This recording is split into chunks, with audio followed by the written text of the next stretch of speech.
Hi hello friends, welcome back to our channel.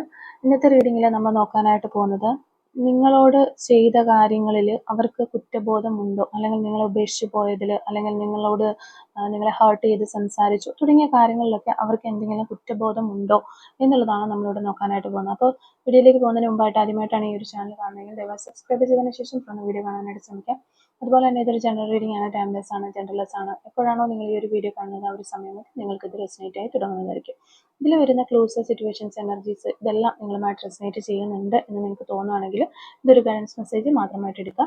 ഇനി resonate ചെയ്യുന്നില്ല എന്ന് നിങ്ങൾക്ക് തോന്നുന്ന ആ ഒരു നിമിഷം തന്നെ സ്കിപ്പ് ചെയ്ത് പോകാനായിട്ട് ശ്രമിക്കാം. ആരും ഫോഴ്സ്ഫുള്ളി റെസനേറ്റ് ചെയ്യാനായിട്ട് നിൽക്കരുത്. പോസിറ്റീവായിട്ട് തിങ്ക് ചെയ്യുക, നല്ലൊരു റീഡിങ് കിട്ടാനായിട്ട് പ്രാർത്ഥിക്കുക. അപ്പോൾ ഇതാണ് നമുക്കിവിടെ കിട്ടിയിരിക്കുന്ന ഒരു സ്പ്രെഡ്. ഈ ഒരു സ്പ്രെഡിൽ നമ്മൾ നോക്കുമ്പോൾ നമുക്ക് മാസ്റ്റർ കാർഡ് കിട്ടിയിട്ടുള്ളത് ഏസ് ഓഫ് കപ്സിൻ്റെ ഒരു കാർഡാണ്. അപ്പം ഇവിടെ ഫസ്റ്റ് കാർഡ് 5 ഓഫ് കപ്സ് ആണ്. അത് നോക്കുമ്പോൾ തന്നെ നമുക്ക് മനസ്സിലാകുന്നുണ്ട് ഒരു വ്യക്തമായ അല്ലെങ്കിൽ നല്ല രീതിയിലുള്ള ഒരു വിഷമം, കുറ്റബോധം, പശ്ചാത്താപം ഒക്കെ കാണിക്കുന്ന ഒരു കാർഡ് തന്നെയാണ് ഫസ്റ്റ് തന്നെ നമുക്ക് വന്നിരിക്കുന്നത്. അപ്പോൾ അവർ ചെയ്തതിനെ കുറിച്ച് ഓർത്ത്, അല്ലെങ്കിൽ അവർ നിങ്ങളോട് പറഞ്ഞു പോയ വാക്കുകൾ, വഴക്കുകൾ നടന്ന സമയത്ത് നിങ്ങളുടെ മനസ്സിനെ മുറിവേൽപ്പിക്കുന്ന തരത്തിൽ അവർ പറഞ്ഞു പോയതിനെ ഓർത്ത്, അല്ലെങ്കിൽ ഈ ഒരു പേഴ്സൺ നിങ്ങളെ വിട്ടിട്ട് ഒരു തേർഡ് പാർട്ടി സിറ്റുവേഷനിലേക്കോ തേർഡ് പാർട്ടിയിലേക്കാണ് പോയിട്ടുള്ളതെങ്കിൽ, അങ്ങനെ ഇവർ നിങ്ങളെ വിട്ട് ഒരു തേർഡ് പാർട്ടിയിലേക്ക് പോയപ്പോൾ നിങ്ങളുടെ മനസ്സിനുണ്ടായ ആ ഒരു വിഷമം, ആ ഒരു വിഷമത്തെ ഓർത്ത്, അല്ലെങ്കിൽ നിങ്ങൾ എന്തുമാത്രം ദുഃഖിച്ചിരുന്നു, സങ്കടപ്പെട്ടിരുന്നു, ഇതെല്ലാം ഓർത്തിട്ട് അവർക്ക് വളരെയധികം ഒരു കുറ്റബോധം ഉള്ളിൻ്റെ ഉള്ളിലുണ്ട് എന്ന് കാണാനായിട്ട് പറ്റുന്നത്. അപ്പോൾ ഇങ്ങനെയൊന്നുമല്ല ആവേണ്ടിയിരുന്നത്, ഇതെനിക്ക് ഹാൻഡിൽ ചെയ്ത് നല്ല രീതിയിൽ കൊണ്ടുപോകാവുന്ന കാര്യമേ ഉണ്ടായിരുന്നുള്ളൂ, ഞാനാണ് ഈ ഒരു പ്രശ്നങ്ങളെല്ലാം ഇത്ര വഷളാക്കി മാറ്റിയതിന് ഒരേ ഒരു ഉത്തരവാദി ഞാൻ മാത്രമാണ് എന്നൊരു തോന്നൽ ഈ ഒരു വ്യക്തിക്ക് ഉണ്ടാകുന്നതായിട്ട് നമുക്ക് കാണാനായിട്ട് സാധിക്കുന്നുണ്ട്. പിന്നെ സെക്കൻഡ് കാർഡ് നൈറ്റ് ഓഫ് സോഡ്സിൻ്റെ ഒരു കാർഡാണ്. അപ്പോൾ കുറ്റബോധം കാരണം അവർ മാനസികമായിട്ട് അവരെ തന്നെ തളർത്തിക്കളയുന്നു, അല്ലെങ്കിൽ അവരെ തളർന്നു പോകുന്നു എന്നുള്ളതാണ് ആ ഒരു കുറ്റബോധം കൊണ്ട്. അല്ലെങ്കിൽ അവരെ തന്നെ കുരുക്കിയിട്ടിരിക്കുകയാണ്. അവരുടെ ലൈഫിന് മുന്നോട്ടേക്ക് ഒരു സ്റ്റക്നെസ് ആണ് മൊത്തത്തിൽ. മുന്നോട്ടേക്ക് പുതിയതായ ഒന്നിലേക്കും എൻഗേജ്ഡ് ചെയ്യാനോ ഒന്നിലേക്കും കടന്നു പോകാനോ അവർക്ക് കഴിയാത്ത രീതിയിൽ അവർക്ക് ഫീൽ ചെയ്യുന്നു എന്നുള്ളതാണ്. കാരണം ഇത് നിങ്ങളോട് തുറന്ന് പറയണമെന്ന് ഇവർക്ക് ആഗ്രഹമുണ്ട്.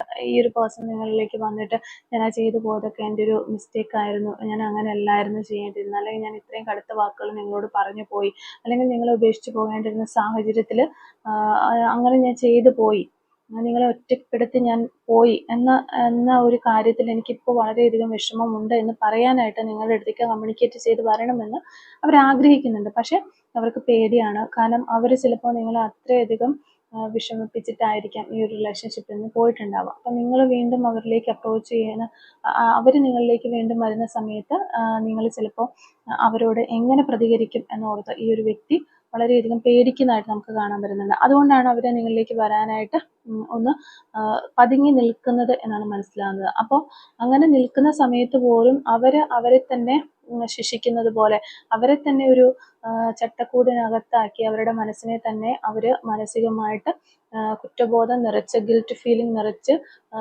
ഇങ്ങനെ ശിക്ഷിച്ചുകൊണ്ടിരിക്കുന്ന ഒരു അവസ്ഥയാണ് നമുക്കിവിടെ കാണാൻ പറ്റുന്നത്. അപ്പോൾ പിന്നെ വരുന്നത് കിങ് ഓഫ് കപ്സിൻ്റെ ഒരു എനർജിയാണ്. അപ്പോൾ ഇവിടെ ഒത്തിരി ഇമോഷൻസ് വരുന്നുണ്ട് ഇവർക്ക്, അല്ലെങ്കിൽ ഇവർക്ക് പുറത്തേക്ക് പ്രകടിപ്പിക്കാൻ പറ്റാത്ത കുറേയേറെ ബുദ്ധിമുട്ടുകൾ, വിഷമങ്ങൾ, ടെൻഷൻ, ആൻസൈറ്റി ഇതെല്ലാം ഇവർക്ക് വരുന്നുണ്ട്. അപ്പോൾ ഈ വരുന്ന ഫീലിങ്സുകളെല്ലാം അവർ നിയന്ത്രിക്കാനായിട്ട് ശ്രമിക്കുന്ന എനർജീസാണ് നമുക്കിവിടെ കാണാൻ പറ്റുന്നത്. പുറത്തേക്ക് അവർ ശാന്തമായിട്ട് കാണിച്ചാലും ഉള്ളിൻ്റെ ഉള്ളിൽ ഒരു ഗൗരവമായ ഒരു വികാരങ്ങളും കാര്യങ്ങളും ഒക്കെ വളരെയധികം പ്രശ്നങ്ങളിലൂടെ അവർ കടന്നു പോകുന്ന എനർജീസാണ് കൂടുതലായിട്ട് നമുക്കിവിടെ കാണാൻ പറ്റുന്നത്.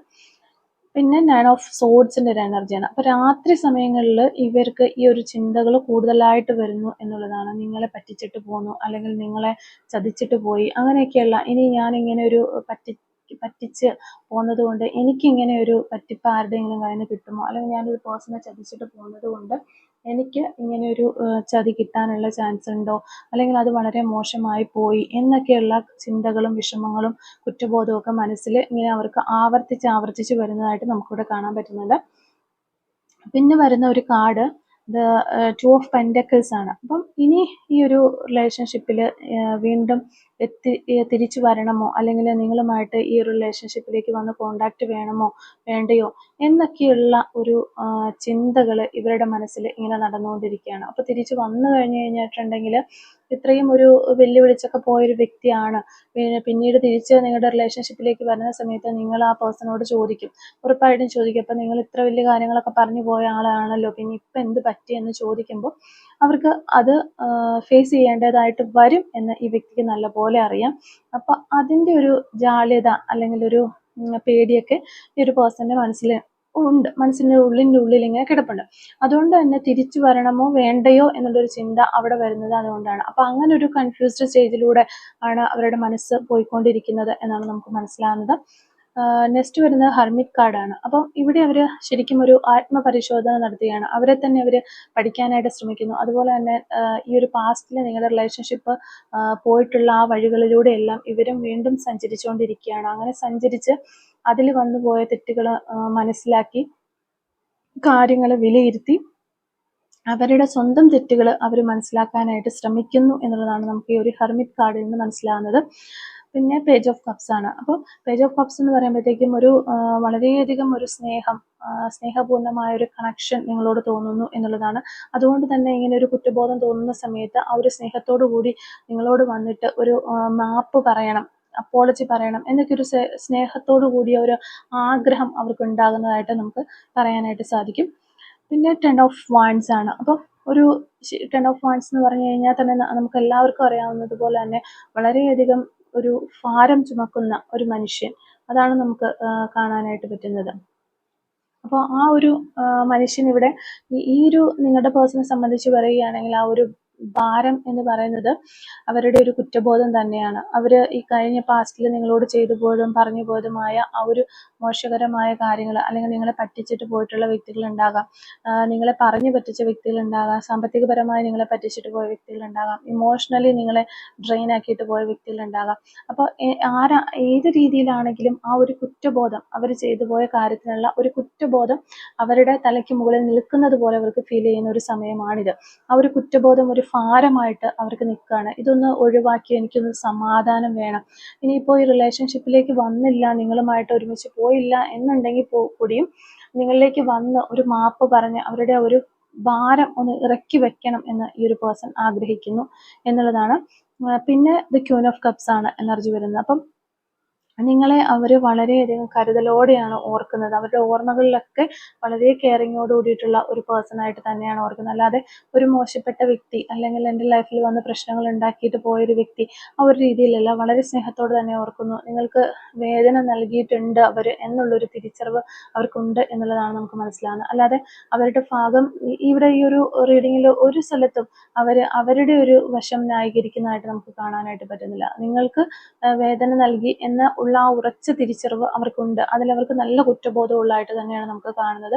അതുകൊണ്ട് തന്നെ നിങ്ങളോട് ഒരു പ്രത്യേക സ്നേഹം, ഒരു കരുതലും ഒക്കെ അവർക്ക് ഈ ഒരു സമയത്ത് തോന്നുന്നുണ്ട് എന്നുള്ളതാണ്. അപ്പോൾ പിന്നെ വരുന്നത് 7 ഓഫ് സോഡ്സിൻ്റെ ഒരു കാർഡാണ്. ചില കാര്യങ്ങൾ നിങ്ങളിൽ നിന്ന് മറച്ചു വെച്ചു, അതൊന്നും ശരിയായില്ല, അല്ലെങ്കിൽ നിങ്ങളോട് പറയാതിരുന്നിട്ടുണ്ടാകും. കുറേയേറെ കുറച്ച് കാര്യങ്ങളൊക്കെ പറഞ്ഞിട്ടുണ്ടാവും. വളരെ ഓപ്പണായിട്ട് നിങ്ങളുമായിട്ട് കമ്മ്യൂണിക്കേറ്റ് ചെയ്യാനായിട്ട് അവർക്ക് സാധിച്ചിട്ടുണ്ടാവില്ല പാസ്റ്റിൽ.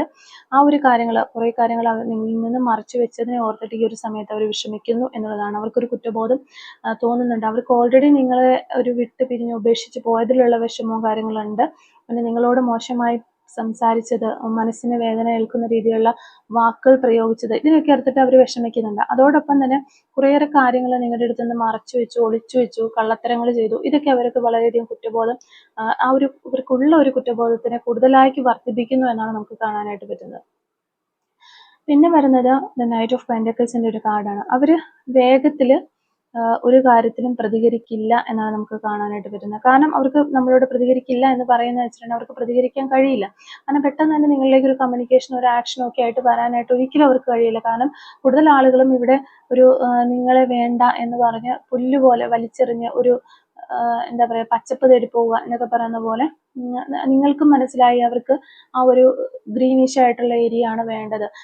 എൻ്റെ എൻ്റെ സൈഡിൽ ഇന്ന കാര്യങ്ങൾ എനിക്കില്ല. അപ്പോൾ ആ ഉള്ള ഒരു പേഴ്സണിൻ്റെ അടുത്തേക്ക് അല്ലെങ്കിൽ ആ ഒരു സിറ്റുവേഷനിലേക്കാണ്, അതായത് പച്ചപ്പ് തേടിയാണ് അവർ പോയിട്ടുള്ളത് എന്ന് നിങ്ങൾക്ക് മനസ്സിലായിട്ടുണ്ട്. ഈ ഒരു പേഴ്സൺ നിങ്ങളുടെ അടുത്ത് ഡയറക്റ്റ് അത് പറയാതെ പറഞ്ഞിട്ട് പോയൊരു വ്യക്തി തന്നെയാണ്. അപ്പോൾ അങ്ങനെ പോയൊരു വ്യക്തി ആയതുകൊണ്ട് തന്നെ അവർക്ക് തിരിച്ചു വരാനായിട്ട് വളരെയധികം ലിമിറ്റേഷൻസ് ഉണ്ട്, അവർക്ക് പരിമിതികളുണ്ട് തിരിച്ചു വരാനായിട്ട്. ആദ്യമേ തന്നെ അവർക്കൊരു നാണക്കേടാണ്. ഇത്രയും ഒക്കെ വെല്ലുവിളിച്ച് നിങ്ങളെക്കാളും നല്ല രീതിയിലുള്ള ഒരു സ്ഥലത്തേക്ക് പോയി, അല്ലെങ്കിൽ ഒരു സിറ്റുവേഷനിലേക്ക് പേഴ്സണിലേക്ക് പോയി അവിടുന്ന് ഒരു പണി വാങ്ങി തിരിച്ചു വരുന്ന ഒരു കാര്യം ഓർക്കുമ്പോൾ തന്നെ അവർക്കത് ചിന്തിക്കാൻ പോലും പറ്റുന്നില്ല. അതുകൊണ്ട് തന്നെ അവർ പരമാവധി തിരിച്ചു വരാതെ ആ ഒരു സിറ്റുവേഷനിൽ നിന്ന് പോകാനായിട്ട് ശ്രമിക്കുന്ന ഒരു വ്യക്തി തന്നെയാണ്. പക്ഷെ ഇപ്പോൾ ഈ ഒരു സമയത്ത് ഇവർക്ക് ഈ ഒരു ഗിൽറ്റ് ഫീലിംഗ് വല്ലാതെ അടിക്കുന്നുണ്ട്. പല പല പ്രശ്നങ്ങൾ അവരുടെ ലൈഫിൽ വരുന്നു. പല പല കാര്യങ്ങൾ നടത്താനായിട്ട് പോകുന്ന സമയങ്ങളിൽ തടസ്സങ്ങൾ കടന്നു വരുന്നു. ഇതൊക്കെ വരുമ്പോൾ അവർ പ്രതീക്ഷിക്കുന്നത് അല്ലെങ്കിൽ അവർ ചിന്തിക്കുന്നത് നിങ്ങളോട് അവർ ചെയ്തു പോയതിനുള്ള ഒരു ശിക്ഷയാണോ ഇത്, അല്ലെങ്കിൽ ഒരു കർമ്മയാണോ എന്നൊക്കെ ഈ ഒരു പേഴ്സൺ ചിന്തിക്കുകയാണ്. അപ്പം അവരുടെ ഒരു ചിന്തകൾ ആ ഒരു തലത്തിലേക്ക് പോകുന്നത് കൊണ്ട് തന്നെ അവർക്കൊരു മനസ്സമാധാനം കിട്ടുന്നില്ല. അതുകൊണ്ട് തന്നെ ഇനി ഈ റിലേഷൻഷിപ്പിലേക്ക് വന്ന് നിങ്ങൾ സ്വീകരിച്ചില്ലെങ്കിൽ കൂടി നിങ്ങളിലേക്ക് വന്ന് ഒരു ക്ഷമ പറഞ്ഞിട്ടെങ്കിലും പോകണം എന്ന് ഈ ഒരു വ്യക്തി വളരെയധികം ആഗ്രഹിക്കുന്ന എനർജീസ് നമുക്ക് കാണുന്നുണ്ട്. അപ്പോൾ ഈ ഒരു കാര്യങ്ങളൊക്കെ ഇവരിപ്പോൾ ചിന്തിക്കുന്നത് വളരെ സീരിയസ് ആയിട്ട് തന്നെയാണ്. പക്ഷേ നിങ്ങൾ പാസ്റ്റിൽ ഉണ്ടായിരുന്ന സമയത്ത് നിങ്ങളുടെ പേഴ്സൺ നിങ്ങളിൽ നിന്ന് പോയപ്പോൾ പോലും അവർ ഇത്രയൊരു സീരിയസ് ആയിട്ട് നിങ്ങളെക്കുറിച്ചോ നിങ്ങളുടെ റിലേഷൻഷിപ്പിനെ കുറിച്ചോ ചിന്തിച്ചിരുന്നില്ല. അവർക്ക് അവരുടേതായ കാര്യങ്ങൾ മാത്രമേ ഉണ്ടായിരുന്നുള്ളൂ. അവർ മെറ്റീരിയലിസ്റ്റിക് ആയിട്ട് സാമ്പത്തികപരമായ കാര്യങ്ങൾക്കോ മറ്റേ കരിയർ ഉയർച്ചയിലേക്കോ അല്ലെങ്കിൽ എന്തെങ്കിലും അവർക്ക് നല്ല നല്ല നേട്ടങ്ങൾ വരാനായിട്ടുള്ള ആ ഒരു കാര്യത്തിലേക്ക് മാത്രമാണ് അവർ ഫോക്കസ് ചെയ്തിരുന്നത്. നിങ്ങളുടെ വേദനയോ വിഷമമൊന്നും അവരെ സംബന്ധിക്കുന്ന ഒരു കാര്യമേ അല്ലായിരുന്നു. അവരുടെ തോട്ട്സിൽ ഒരിക്കൽ പോലും അത് വന്നിട്ടില്ല. അവർക്ക് ഇഷ്ടപ്പെടാത്ത ഒരു കാര്യം ഒഴിവാക്കി വിട്ട് അവർ പോയി, ആ ഒരു രീതിയിൽ അവർ ചിന്തിച്ചിരുന്നുള്ളൂ. പക്ഷേ ഈ ഒരു സമയത്ത് നിങ്ങളെക്കുറിച്ച് വളരെ സീരിയസ് ആയിട്ട് തന്നെ ഈ ഒരു പേഴ്സൺ ചിന്തിക്കുന്ന എനർജീസ് നമുക്ക് വരുന്നുണ്ട്. പിന്നെ വരുന്ന കാർഡ് 4 ഓഫ് സോർഡ്സിൻ്റെ ഒരു കാർഡാണ്. ഈ ഒരു 4 ഓഫ് സോർഡ്സിൽ അവർ ഒരു മനസ്സിനെ ശാന്തമാക്കാനായിട്ട് സമയം കണ്ടെത്തുന്നു, അല്ലെങ്കിൽ അതിന് വേണ്ടിയിട്ട് കുറച്ച് സമയം മാറ്റിവെക്കുന്നു എന്നുള്ളത് തന്നെയാണ് നമുക്ക് മനസ്സിലാകുന്നത്. അപ്പോൾ അവരുടെ മനസ്സിന് വളരെയധികം ഒരു ആൻസൈറ്റി ഉണ്ട്. അതുപോലെ തന്നെ നമ്മളിവിടെ പറഞ്ഞു വളരെ ടെൻസ്ഡ് ആണ് അവർ. ഒത്തിരി ഗിൽറ്റ് ഫീലിംഗ് ഉണ്ട്. ആ ഗിൽറ്റ് ഫീലിംഗിൽ നിന്ന് വളരെയധികം കുറ്റബോധം അവർക്ക് ഉണ്ടാകുന്നുണ്ട്. അതോടൊപ്പം തന്നെ ഇൻസെക്യൂരിറ്റീസ് ഉണ്ടാകുന്നുണ്ട്. അപ്പോൾ ഇതൊക്കെ കൊണ്ട് അവരുടെ മനസ്സ് വളരെ ഒരു കൈവിട്ടു പോകുന്നൊരവസ്ഥയിൽ എത്തിയിരിക്കുന്നത് അവർ മനസ്സിലാക്കുന്നുണ്ട്. അതുകൊണ്ട് അവർ വിചാരിക്കുന്നു എൻ്റെ മനസ്സിനെ ഒന്ന് കാമാക്കുക എന്നുള്ളത് അത്യന്താപേക്ഷിതമായ ഒരു കാര്യമാണ് എന്ന് മനസ്സിലാക്കി ആ ഒരു മനസ്സിനെ ഒന്ന് ശാന്തമാക്കാനായിട്ട് അവരൊരു കുറച്ച് സമയം മാറ്റി വെച്ചിരിക്കുന്ന ഒരു എനർജി ആണ് നമുക്കിവിടെ കാണുന്നത്. പിന്നെ ലാസ്റ്റ് വരുന്ന master card ace of cups ആണ്. ഹൃദയത്തിൽ ഇപ്പോഴും നിങ്ങളോട് ഒരു നിർമ്മലമായ സ്നേഹം, വിശുദ്ധമായ വികാരം എന്നൊക്കെ പറയാം, ആ ഒരു പ്യുവർ ഫീലിങ്സ് ഉണ്ട് നിങ്ങളുടെ അടുത്ത്. ഒരു കുറ്റബോധം മാറ്റാൻ വേണ്ടിയിട്ട് ഈ ഒരു സമയത്ത് അവർ ഒരു സ്ട്രെയിറ്റ് ഫോർവേഡ് ആയിട്ടുള്ള അല്ലെങ്കിൽ ഹോണസ്റ്റ് ആയിട്ടുള്ള സത്യസന്ധമായിട്ടുള്ള എന്തോ ഒരു നീക്കം നടത്താനായിട്ട് പോകുവാനുള്ളൊരു സാധ്യത നമുക്ക് ഡേയ്സ് ഓഫ് കപ്സിൽ നിന്ന് മനസ്സിലാകുന്നുണ്ട്. ഓക്കെ, അപ്പോൾ ഈ ഒരു സ്പ്രെഡിൻ്റെ ഓവറോൾ എനർജി പറയുകയാണെങ്കിൽ നിങ്ങളോട് ചെയ്തു പോയ കാര്യങ്ങളെ ഓർത്തിട്ട് അല്ലെ പറഞ്ഞു പോയ കാര്യങ്ങളെ ഓർത്തിട്ട് അവർക്ക് നല്ല കുറ്റബോധമുണ്ട്. പക്ഷേ അത് തുറന്നു പറയാനായിട്ട് അവർ ഇനിയും ഒരു ധൈര്യം ശേഖരിക്കേണ്ടത് അത്യാവശ്യമായിട്ടുണ്ട്. ആ ഒരു ധൈര്യം വീണ്ടെടുക്കുന്ന ഒരു ഘട്ടത്തിലാണ് അവർ. അതിന് വേണ്ടിയിട്ട് അവർ സ്വയമായിട്ടുള്ള ആത്മപരിശോധനകൾ നടത്തുന്നു. അതുപോലെ അവർക്കുള്ള ആ മാനസിക ഭാരം അത് ഒഴിവാക്കാനായിട്ട് അവർ മാപ്പ് പറഞ്ഞ് നിങ്ങളിലേക്ക് വരാനായിട്ട് അവർ വളരെയധികം ആഗ്രഹിക്കുന്നു. ഈ കാര്യങ്ങളൊക്കെയാണ് ഇവിടെ നിന്ന് നമുക്ക് വ്യക്തമാകുന്നത്. അപ്പോൾ ഈ ഒരു സെയിം കാർഡുകൾ വെച്ചിട്ട് തന്നെ അടുത്ത നീക്കം അവരുടെ എന്തായിരിക്കും എന്നുള്ളത് കൂടി ജസ്റ്റ് നമുക്കൊന്ന് നോക്കാം.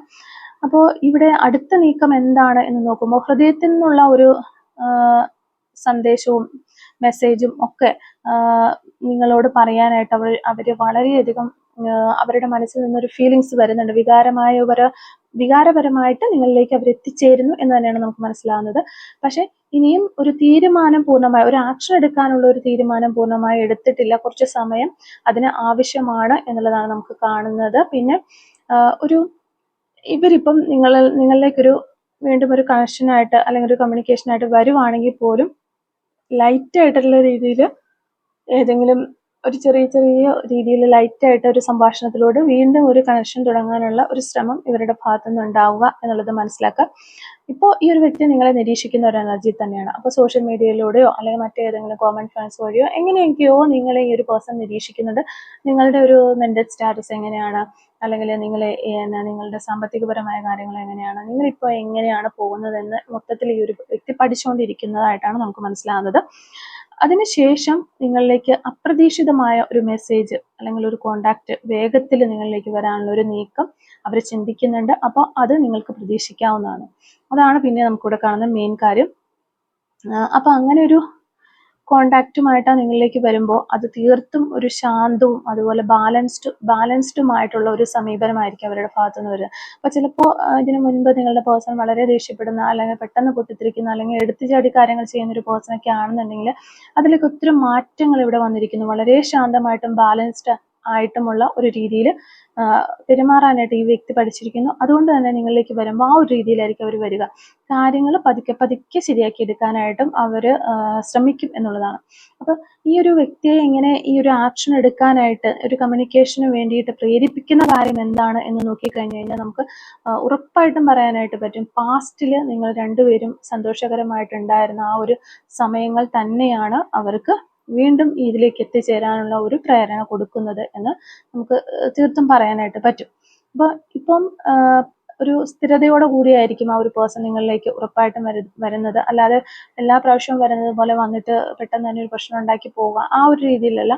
വളരെ സ്ഥിരതയോടെ സീരിയസ് ആയിട്ട് വരും. അവർ പെട്ടെന്നൊരു ആക്ഷനുമായിട്ട് വരാൻ ചാൻസ് ഇല്ല എന്നുള്ളൊരു കാര്യം മനസ്സിലാക്കാം. അപ്പോൾ നിങ്ങൾ തമ്മിൽ സംസാരിക്കുമ്പോൾ നിങ്ങൾക്കുണ്ടായിരുന്ന ആ ഒരു മിസ്അണ്ടർസ്റ്റാൻഡിങ് കാര്യങ്ങളെല്ലാം മാറിക്കിട്ടുമെന്നും തെറ്റിദ്ധാരണകളെല്ലാം ക്ലിയർ ചെയ്യാനായിട്ട് ആ ഒരു കമ്മ്യൂണിക്കേഷൻ ഇടയാക്കും എന്നുമാണ് നമുക്കിവിടെ കാണുന്നത്. വീണ്ടും ആ ഒരു പഴയ സൗഹൃദം അല്ലെങ്കിൽ ആ ഒരു സ്റ്റെബിലിറ്റി ഒക്കെ സൃഷ്ടിക്കാനുള്ള ഒരു നീക്കം അവരുടെ ഭാഗത്തുനിന്ന് ഉണ്ടാകും. അത് തന്നെയാണല്ലോ നമ്മൾ നോക്കിക്കൊണ്ടിരിക്കുന്നത്. അവരുടെ നീക്കം എന്തായിരിക്കും അടുത്തത് എന്നുള്ള അതിനു വേണ്ടിയിട്ടൊക്കെ അവർ പരമാവധി ശ്രമിക്കും. നിങ്ങളുമായിട്ട് വീണ്ടും ആ പഴയ ഒരു വൈബ് പിടിക്കാനായിട്ട് അവർ ശ്രമിക്കും. പിന്നെ നിങ്ങളെ നഷ്ടപ്പെടുമെന്നുള്ള ഒരു ബോധം അതും കൂടി ഇവർക്കൊരു പ്രേരണയാണ്. നിങ്ങളെ നഷ്ടപ്പെടുമ്പോൾ നമ്മളിപ്പോൾ രണ്ട് കാര്യങ്ങളാണ് നിങ്ങളിലേക്ക് ചേരാനായിട്ട് ഈ വ്യക്തിയെ സഹായിച്ചിരിക്കുന്നത്. നിങ്ങളെ നഷ്ടപ്പെടുമോ എന്നുള്ള ഒരു ബോധം അവർക്കുണ്ട്.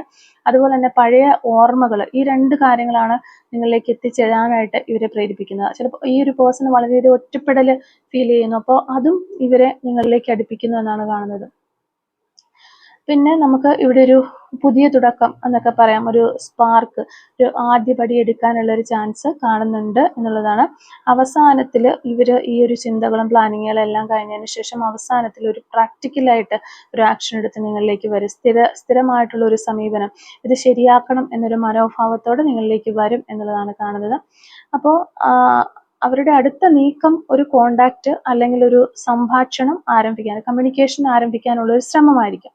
ആദ്യം ഒരു സൂക്ഷ്മമായി നിങ്ങളെ നിരീക്ഷിക്കും. പിന്നെ കൂടുതൽ സ്ഥിരതയോടെ വേഗം കുറഞ്ഞിട്ടാണെങ്കിലും പതിയെ ആണെങ്കിലും ഒരു സീരിയസ് ആയിട്ട് അവർ നിങ്ങളിലേക്ക് വരും എന്നുള്ളത് തന്നെയാണ് നമുക്കിവിടെ കാണാനായിട്ട് പറ്റുന്നത്. അപ്പോൾ ഇവിടെ നമുക്ക് ഒരു 10 ഓഫ് വാൻഡ്സിന്റെ ഒരു കാർഡ് കാണുന്നുണ്ട്. അപ്പോൾ അവരുടെ മനസ്സിൽ വളരെയധികം ഒരു കുറ്റബോധം തിങ്ങി ആ ഒരു ഭാരം അവർക്ക് ചുമക്കാനായിട്ട് കഴിയാതെ വരുന്ന ആ ഒരു സമയത്ത് ഇനി കാത്തിരിക്കാനായിട്ട് പറ്റില്ല എന്ന രീതിയിൽ അവർ ആ ഒരു മനസ്സിലെ വികാരങ്ങളെ നിയന്ത്രിക്കാൻ പറ്റാതെ ഒരു തീരുമാനത്തിലേക്ക് വേഗത്തിലെത്തും എന്നുള്ളത് നമുക്ക് മനസ്സിലാക്കാനായിട്ട് പറ്റുന്നുണ്ട്.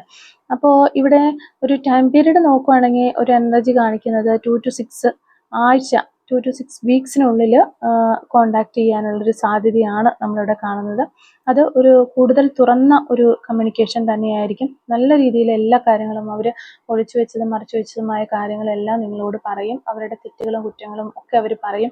അല്ലെങ്കിൽ അവരുടെ ഭാഗത്ത് നിന്ന് വന്നുപോയ മിസ്റ്റേക്കുകൾ അവർ നിങ്ങളുടെ അടുത്ത് തുറന്നു പറയും എന്ന് തന്നെയാണ് നമുക്ക് മനസ്സിലാകുന്നത്. അപ്പോൾ ഒരു 2 ആഴ്ച അല്ലെങ്കിൽ ഒരു 6 ആഴ്ച, മാക്സിമം ഒരു 6 ആഴ്ചക്കുള്ളിൽ നിങ്ങൾക്കൊരു കോണ്ടാക്ട് ലഭിക്കാനുള്ള ഒരു സാധ്യത നമ്മളിവിടെ കാണുന്നുണ്ട്. ഈ ഒരു എനർജിയുമായിട്ട്, ഈ ഒരു റീഡിങ്ങുമായിട്ട് റിലേറ്റ് ചെയ്യുന്ന ആളുകളുടെ കാര്യമാണ് നമ്മൾ പറയുന്നത്. അപ്പോൾ നിങ്ങളുടെ പേഴ്സന്റെ ഭാഗത്ത് നിന്ന് നിങ്ങൾക്ക് ഒരു നല്ല രീതിയിലുള്ള ഒരു കോണ്ടാക്ട് ലഭിക്കട്ടെ എന്നും, അതുപോലെ തന്നെ ആ ഒരു കോണ്ടാക്ട് ലഭിച്ചതിന് ശേഷം വളരെ ഹാപ്പി ആയിട്ട് ഒരു റീയൂണിയൻ ഒക്കെ സംഭവിച്ച് നല്ല രീതിയിൽ മുന്നോട്ട് പോകട്ടെ എന്നും പ്രാർത്ഥിക്കുന്നു.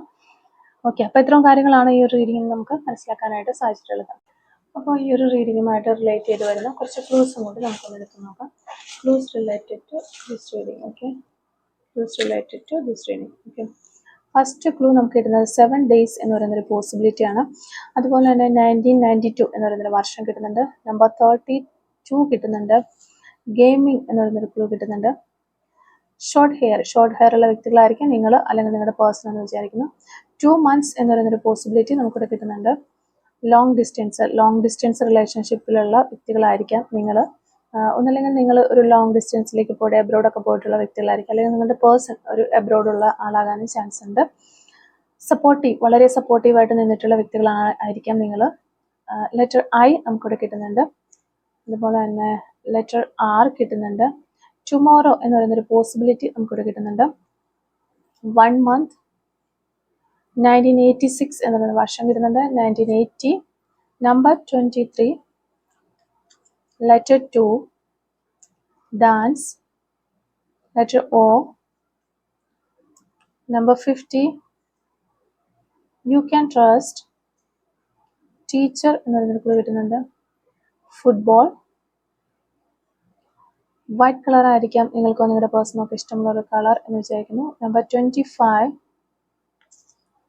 1996 എന്ന് പറയുന്ന വർഷം കിട്ടുന്നുണ്ട്.